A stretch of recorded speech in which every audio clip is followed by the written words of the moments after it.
maayarka degmada Boorama ayaa maanta soo gabagabeeyay kulan xog waraysi ku saabsan xoojinta siyaasadda xakamaynta gudniinka gabdhaha. Kulankan oo muddo 3 maalmood ka socday magaalada Boorama ayna ka qayb qaadanayeen 30 xubnood oo ka kala socday bulshada noocyadeeda kala duwan ayaa waxa soo gabagabeeyay dalada Nafis Network ee Somaliland. Waxaana halkaasi ka hadlay madaxa mashaariicda Nafis Network Cabdikariin Maxamed oo ka waramay ujeedada kulankan.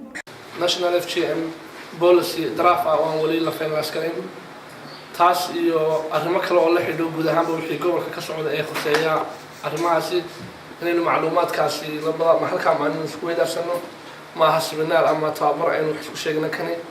waa kulan is xog waraysiya waxaan rajaynayaa insha Allah inuu noqdo ay ka soo baxaan wax midhadhala oo hadhow toole aynu uga faa'iideysan karno hawlaheena shaqo isla markaana aynu ku qaadano bal caqabadaha inaga haysta ee naga hortaagan inaynu ka mid dhalino hawsha aynu ku hawlanahay ee dhammaanteen ka wada qayb qaadanayna yareynta ama xakamaynta ama meel ka saaridda gudniinka gabdhaha. Xogayaha gobolka Awdal Asad Cabdi Jaamac seminaarka ku saabsan FGM-ka runtii in badan dhalinyaro ahaan ama odayaal ahaan ama culimo ahaanba ama oqaal ahaan aynu ka dheeragsanahay dhibaatada uu ku hayo haweenka.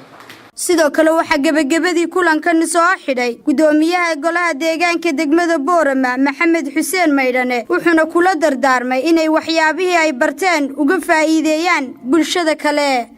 waxa la inuu yeelay maskaxdiina toojisaan sida hawsha looga wada hawlgali lahaa mid inagu cusubna runtii ma waa caado soo jireena kulleyta diinteenuna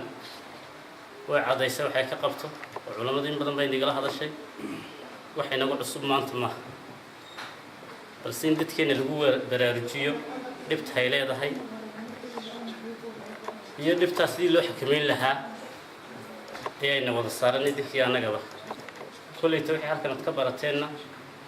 inaad ummadda kala gaarsiisin baa la idinka baahan yahay. Amran Afi TV-ga qaranka Boorama.